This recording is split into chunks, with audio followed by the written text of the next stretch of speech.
Au lendemain d'un rendez-vous montagnard, place à une étape de transition assez vallonnée entre Felgueiras et Viseu, 172 km sur cette troisième étape du Tour du Portugal. On reste au nord du pays avec un parcours assez vallonné. Nous sommes dans les 64 derniers kilomètres et on a déjà passé la principale difficulté de la journée, mais attention, on a encore quelques belles montées.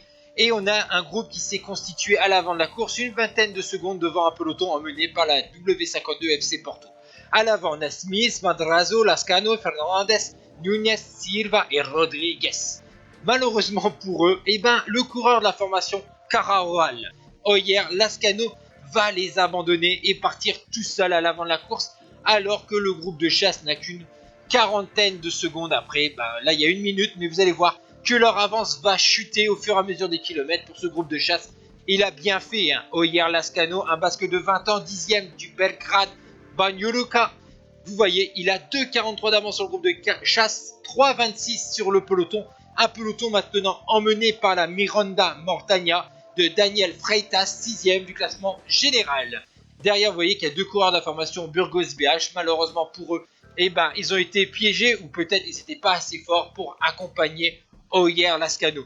Mais vous allez voir au fur et à mesure des kilomètres, cet effort en solitaire va commencer à se sentir dans les jambes du jeune coureur espagnol, loin au classement général, donc pas besoin de rouler derrière ce coureur. Malheureusement pour les groupes de chasse, il est repris à moins de 20 km de l'arrivée et vous voyez que l'avance de l'homme de tête commence à fondre. En plus, au sein du peloton, on va voir plusieurs groupes de comptes se constituer, avec notamment Anthony Delaplace, que vous voyez là, le coureur de la formation Arkea Samsic, et nous sommes à 12 km de l'arrivée, 1,35 d'avance pour Lascano sur le groupe de chasse et 1,38 sur le peloton.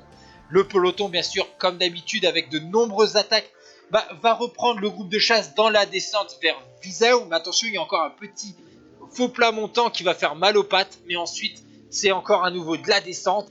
Et vous allez voir que cet Espagnol de Sar numéro 25 va résister. On voit que maintenant qu'il est en danseuse, les kilomètres pèsent sur ses jambes, mais il va résister. Derrière, les différentes attaques sont reprises. On n'a pas vraiment de coureur rapide. La formation Arkea Samsic a pourtant Dan Maclay qui est là. Malheureusement pour cette équipe bretonne, on n'a pas vraiment organisé une poursuite. On a plutôt tenté sa chance en solitaire. Et ça a permis donc à Oyer Lascano de la Caroral de s'imposer en solitaire après 4 heures et 17 minutes de course sur cette troisième étape.